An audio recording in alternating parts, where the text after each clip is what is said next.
Hindi dumalo sa pagdinig ng komite sa Kamara ang defense team ni Vice President Sara Duterte pero humarap sila sa media. Kinwestiyon nila ang jurisdiksyon ng komite na talakayin ang mga impeachment complaint laban sa bise. Nakatutok si Marisol Abduraman. Kwenisyon ng defense team ni Vice President Sara Duterte ang jurisdiction ng House Committee on Justice na tumatalakay sa impeachment complaints laban sa bise.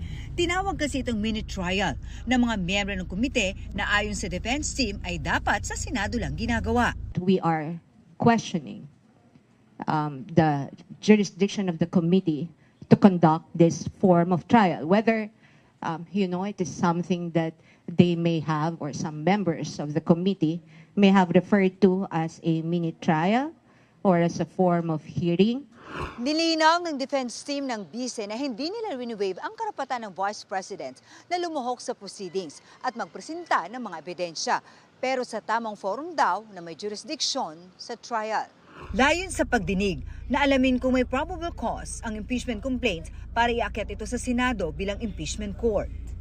Nilinaw ng mga abogado ni Duterte na hindi nila kinu-question ang kapangyarihan ng House of Representatives na mag-initiate ng investigasyon sa impeachment complaint laban sa bise. Pero sa nangyayari daw, pwede silang dumulog sa Korte Suprema. We cannot participate in a proceeding that we think is unconstitutional. We cannot have the Vice President appear before a body exercising a power or authority that is vested by the Constitution in another tribunal. Sa isang pahayag, sinabi ng Vice Presidente na ang pagpapadalo sa kanya sa komite ay para makagawa raw ng narrative ng mini trial sa hindi niya pagsagot at pagdalo. Ginagamit daw ang mga pagdinig para sa isang fishing expedition. Sinabi rin ng Vice na walang patakaran ng House Committee on Justice na kailangan siyang personal na dumalo sa pagdinig.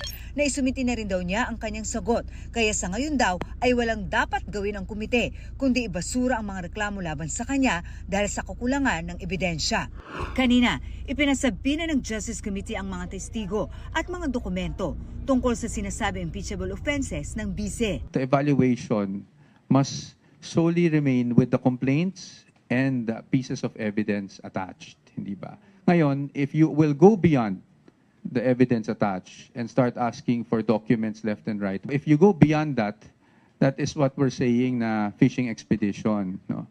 Malamang yun na rin ang pinaparating ng ating Vice Presidente. Dagdag na po na ni Attorney Michael Powa, may mga dokumento pa raw na ipinasabi na mula sa panahong bago pa umupong